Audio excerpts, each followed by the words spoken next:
नमस्ते सभी को। जीडीएम स्कूल के यूट्यूब चैनल पर आप सभी का हार्दिक स्वागत। तो क्लास 6 में साइंस का चैप्टर नंबर 6 था, वो हमने कंप्लीट कर लिया था, पूरा कंप्लीट कर लिया। क्वेश्चन आंसर थे वो भी कंप्लीट कर लिए।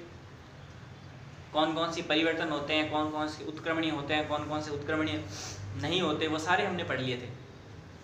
आज हम अगला चैप्टर स्टार्ट करेंगे।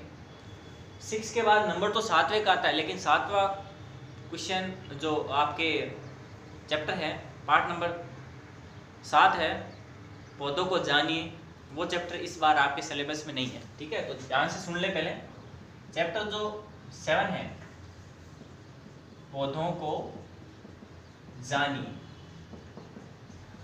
ये आपके इस साल इस सिलेबस में नहीं है, तो ये हम नहीं करेंगे। हम सीधा 8वें पे चलेंगे। ठीक है, तो हम सीधा पार्ट नंबर 8 पे चलेंगे।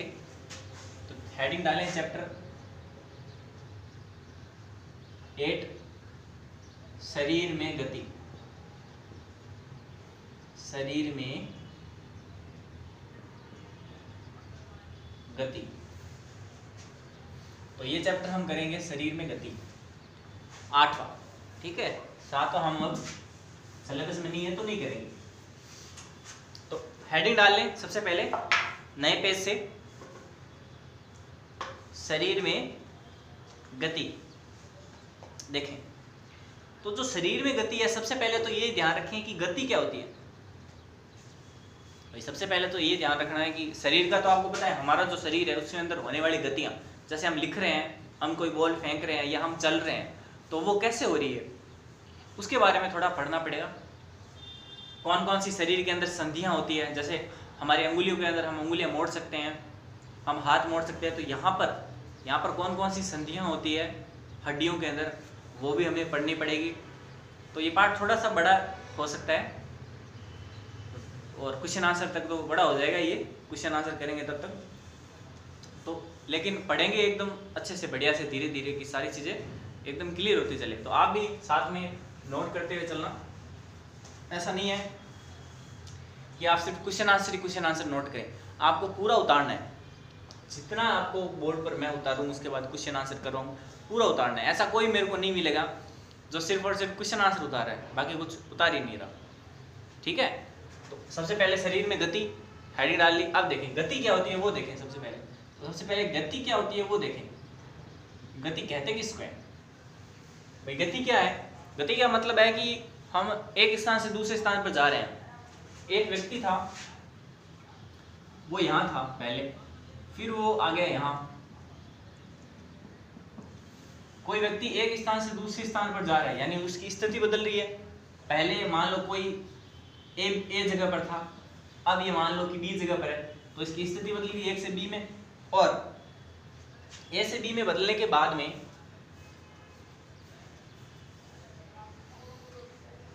इसने समय में भी तो परिवर्तन हुआ। भाई समय तो ऐसा नहीं है कि यहाँ था और एक झटके में यहाँ गया, नहीं, इसको कुछ टाइम लगा होगा। ठीक है, तो टाइम लगता है गति के अंदर। तो इसका जो परिभाषा है वो ऐसे हो सकती है, समय के साथ स्थिति में परिवर्तन को, समय के साथ आपको उतारना है, समय के साथ, समय भी बदलेगा, समय के साथ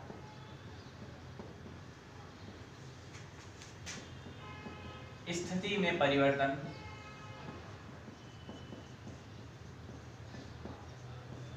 समय के साथ स्थिति में परिवर्तन गति कहलाता है।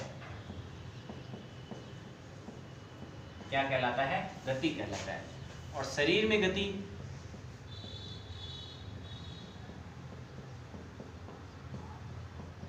कैसे हो सकती है? जैसे दौड़ना, ये गति है। चलना, ये गति है। कूदना, ये भी एक गति है।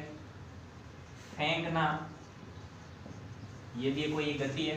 तो ये शरीर के अंदर होने वाली गतियां हैं। लेकिन गति क्या होती है? समय के साथ स्थिति में परिवर्तन। हम बॉल को फेंक रहे हैं, तो गति किसने की? हमारे हाथ को बल लगाना पड़ेगा, थोड़ा कार्य करना पड़ेगा। तो दौड़ना, चलना, कूदना, फेंकना, ये सारी क्या हो सकती हैं?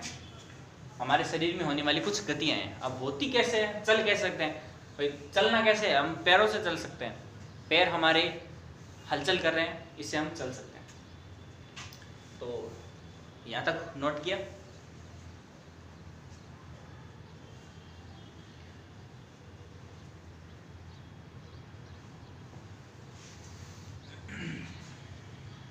अब देखें, अब सबसे पहले तो क्या देखना है इसमें, इस पाठ में संधि है वो क्या होती है। मैंने बार बार नाम लिया, जैसे ये अंगुलियां हमारी मुड़ रही है, तो इन अंगुलियों के बीच में क्या है कि हड्डियों के बीच में एक संधि है। वो संधि क्या कहलाती है, वो संधि बनती किस किस से, हमारे शरीर के अंदर अनगिनत संधियां, बहुत सारी संधियां। हमारी गर्दन मुड़ रही है, हमारे हाथ मुड़ रहे हैं, हमारी अंगुलियां मुड़ रही है, हमारे पैर मुड़ रहे हैं, हमारी जो गर्दन है वो मुड़ रही है, हमारी पीठ मुड़ रही है। इसका मतलब ये संधियों के द्वारा मुड़ रहे हैं। तो संधि किसे कहते हैं, सबसे पहले वो देखते हैं। संधि, हेडिंग डालें संधि।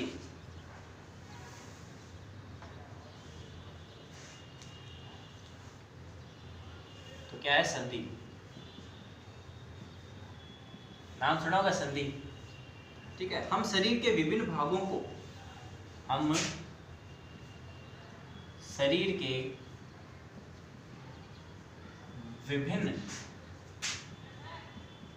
भागों को, हम शरीर के विभिन्न भागों को उसी स्थान से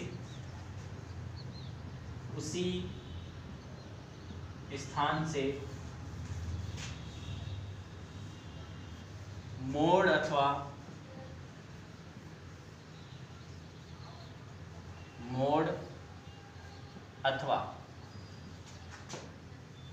घुमा सकते हैं। भाई ऐसे होता है, हम एक निश्चित जगह पर ही मोड़ घुमा सकते हैं। यहाँ से हम घुमा सकते हैं, हाथ को अगर मोड़ सकते हैं वहीं से घुमा सकते हैं। ऐसा नहीं है कि हम कहीं से भी शरीर को कैसे मोड़ सकते हैं, मोड़ सकते हैं जहां से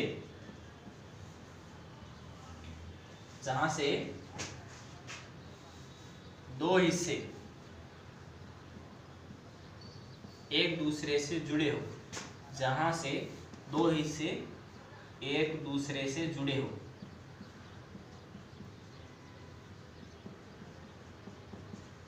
उसे संधि कहते हैं। उसे क्या कहते हैं, उसे संधि कहते हैं।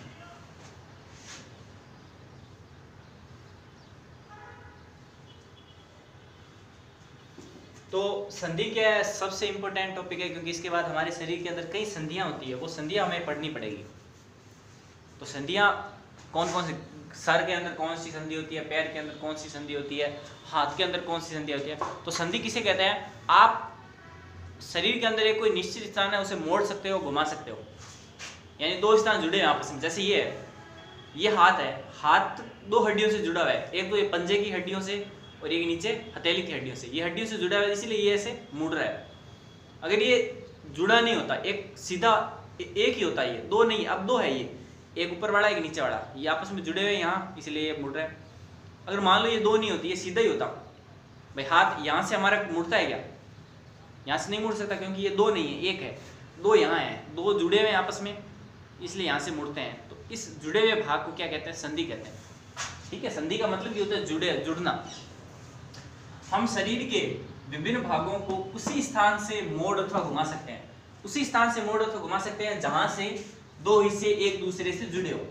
उसी स्थान से आप मोड़ सकते हो या घुमा सकते हो जहां से दो हिस्से आपस में जुड़े हो, और वो जुड़े हुए हिस्से क्या कहलाते हैं, उसे संधि कहते हैं। तो ये हमारी संधि है, ये हमारी संधि है, ये जो कंधे के पास है ये हमारी संधि है, ये गर्दन है, गर्दन घूम रही है, इसका मतलब ये संधि है। तो संधियां भी कई प्रकार की होती है। सबसे पहले ये जल्दी से नोट कर लें फटाफट, उसके बाद हम संधियों के कई प्रकार हैं, वो प्रकार पढ़ेंगे एक एक करके।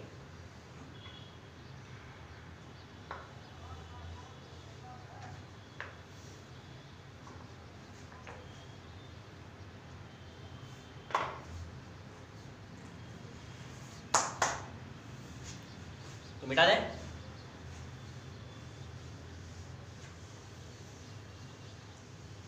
तो अब चलते हैं संधियों पर। हमारे शरीर के अंदर कौन कौन सी संधियां होती हैं।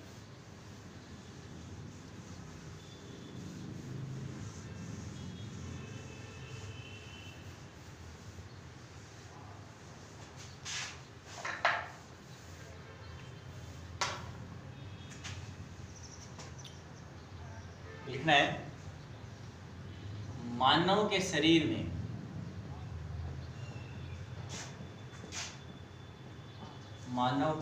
में निम्न संधियां होती है।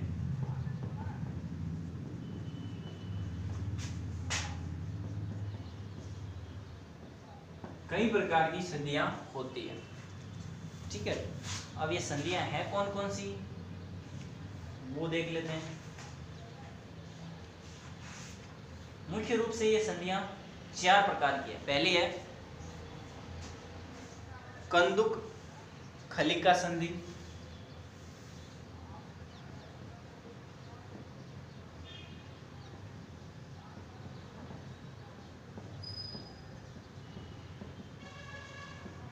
पहली संधि है कंदुक खलिका संधि। दूसरी है धुर्राग संधि।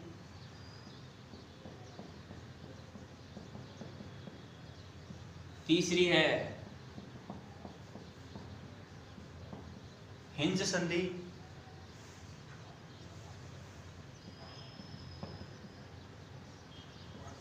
और चौथी है अचल संधि।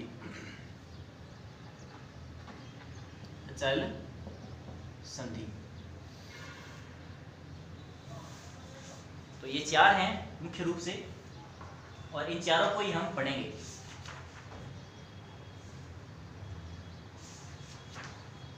मुख्य रूप से ये 4 हैं, इन चारों को ही हम इस क्लास में पढ़ेंगे। ठीक है,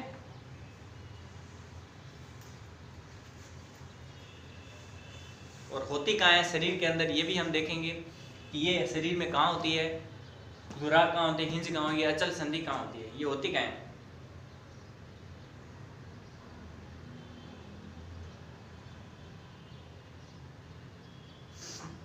तो जल्दी से नोट करें।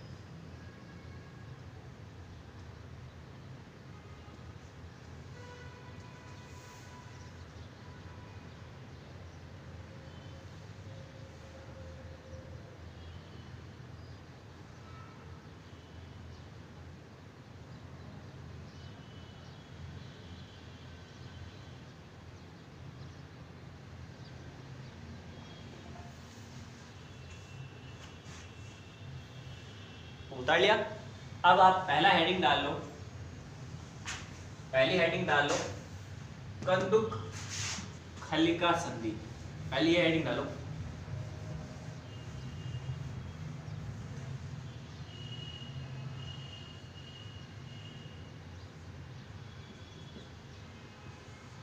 पहली हेडिंग डालो कंदुक खलिका संधि। इस प्रकार की संधि सभी दिशाओं में घूम सकते हैं। ये जो संधि है, इस प्रकार की संधि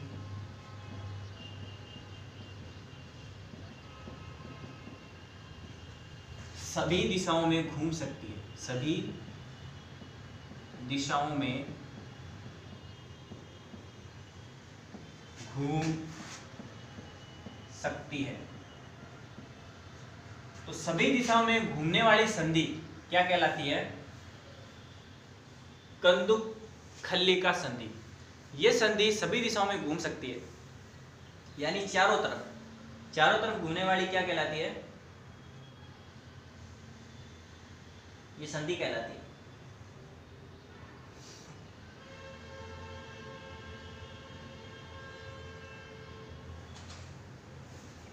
अब ये होती कहाँ है वो भी आप लिख लें।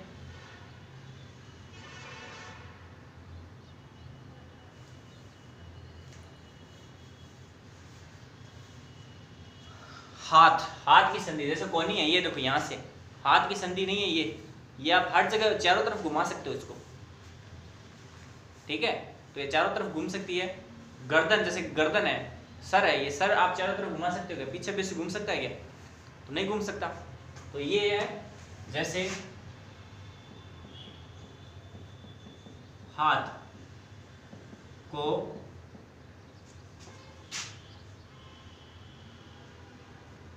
पूरी तरह घुमाया जा सकता है, घुमाया जा सकता है। तो ये होगी इसकी दूसरा नंबर मैंने आपको क्या बताई थी, धुर्राग, धुर्राग संधि। तो दूसरा हेडिंग डाल लो, धुर्राग संधि।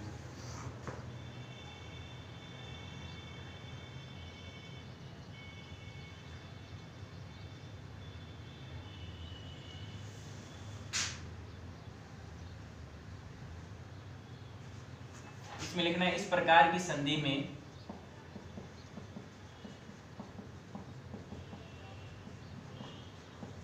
प्रकार की संधि में केवल अंगों को आगे पीछे या दाएं बाएं घुमा सकते हैं। केवल आगे पीछे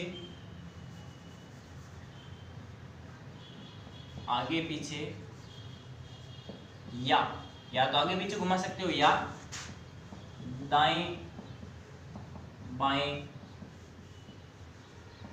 घुमा सकते हैं। जैसे कि ये हथेली हो गई, ये वाली, ये मैं इसको या तो आगे या पीछे, सर बड़ी हो गई, या मैं दाएं या मैं बाएं, ऐसे घुमा सकता हूँ। सिर्फ और सिर्फ, पूरा नहीं घूम सकता, पूरा हाथ वाला घूम सकता है। इसको पूरा वाले घूमने वाले को कंदुक खलिका बोलते हैं, लेकिन आगे पीछे या दाएं बाएं घूमने वाले को क्या बोलते हैं, आगे पीछे या दाएं बाएं बोलते हैं धुर्राग संधि। जैसे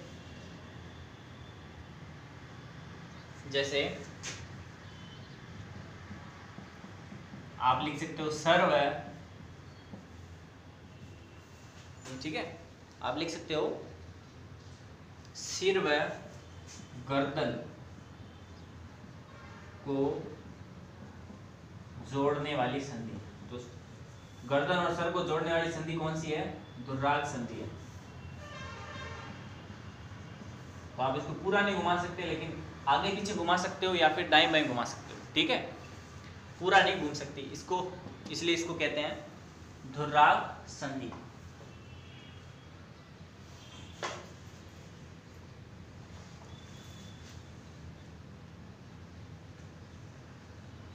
अगला देखें, अगला मैंने आपको बताया था हिज संधि। तीसरा क्या है, तीसरा है हिज संधि, हिंज संधि, ठीक है। अगली है ये तीसरे नंबर पर कौन सी लिखाई थी मैंने आपको, पहले कंदुक खलिका, दूसरी धुर्राग और तीसरी हिंज संधि। इस संधि में मैंने आपको क्या बताया था,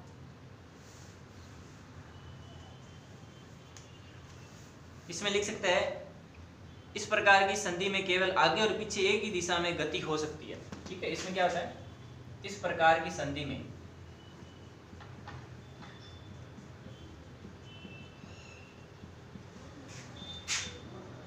केवल एक ही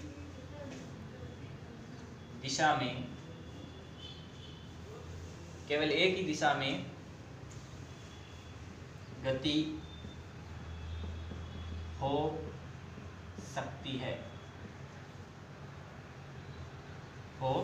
सकती है, ठीक है। तो इस प्रकार की गति में केवल एक ही प्रकार की गति हो सकती है, एक ही दिशा में गति होगी केवल और केवल, ठीक है। तो इसका आपको उदाहरण लिखा रहा हूं ऊपर यहाँ, जैसे कि हिंज जो संधि है, हिंज संधि में मैंने आपको देखो क्या बताया, हिंज संधि में मैंने आपको बताया कि यह केवल एक ही दिशा में गति कर सकती है। अब एक ही दिशा में क्या, कौन सी गति करती है, जैसे कोहनी होगी ये वाली, ये सिर्फ सामने की तरफ है, पीछे की तरफ हो जाती है क्या, ये सिर्फ आप ऐसे कर सकते हो, इसको ऐसे उल्टा कर सकते हो क्या, नीचे की तरफ, इससे ज्यादा नीचे नहीं जाएगी, तो नीचे की तरफ नहीं होती, एक ही दिशा में हो रही है, ऊपर की दिशा में, ठीक है। जैसे पैर है, पैर आगे की दिशा में मुड़ सकते हैं ऐसे, पीछे की दिशा मुड़ सकते हैं ऐसे, आगे की दिशा में नहीं जाएंगे, मुड़ेंगे।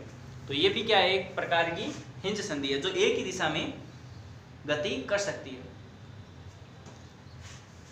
जैसे कोहनी में एक ही तरफ गति होती है, ठीक है, कोहनी में एक ही तरफ गति होती है, ठीक है। तो कोहनी में सिर्फ और सिर्फ एक ही दिशा में गति होती है, क्योंकि इसके अंदर क्या होती है, इसके अंदर हिंज संधि होती है।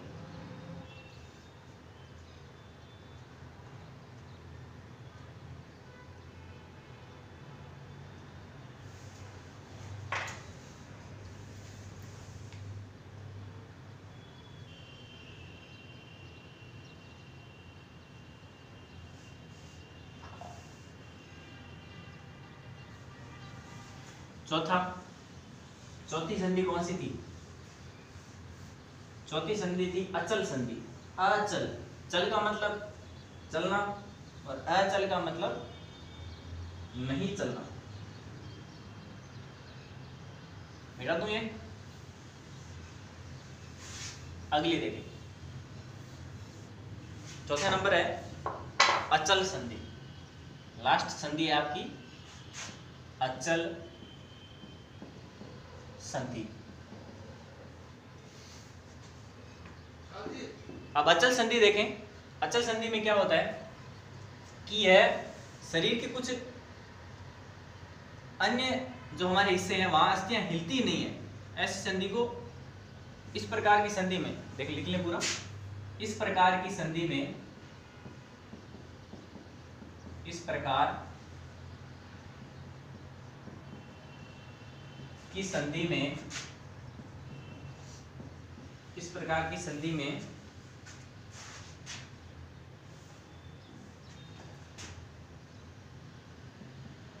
अस्थि हिलती नहीं है, यानी अर्थात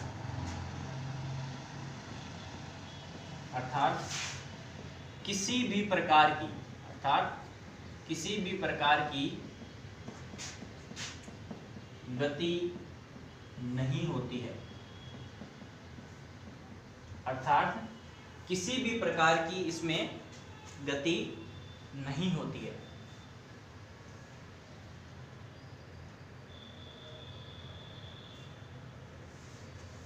जैसे कि, यानी संधि तो है लेकिन गति नहीं हो रही है। संधि है लेकिन गति नहीं हो रही। मतलब इसका देखें, फिर इसका उदाहरण देख लेते हैं। एक सबके एक एक उदाहरण देख लिया तो इसके भी देख लेते हैं। जैसे कि जबड़ा नहीं होता हमारा, जबड़े एवं कपाल, जबड़े एवं कपाल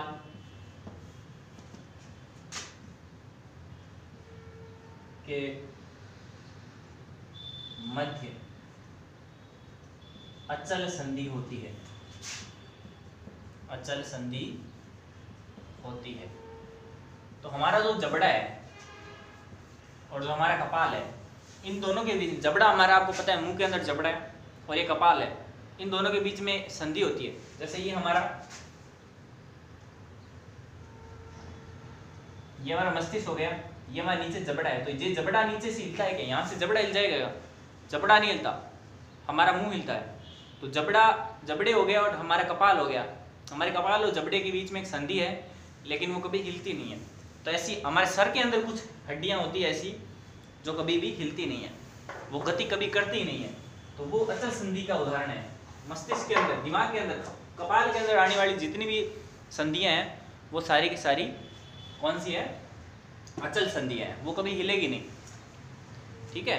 तो शरीर के अंदर कहीं होती है हड्डियां आपस में जुड़ी हुई, लेकिन वो कभी हिलती नहीं है। शरीर को देखा, आपके मस्तिष्क को देखा कभी हिलते हैं?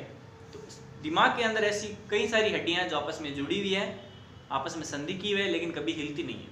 ठीक है। तो ये आपकी 4 संधियां मैंने आपको कंप्लीट करवा दी है। इंपॉर्टेंट है चारों।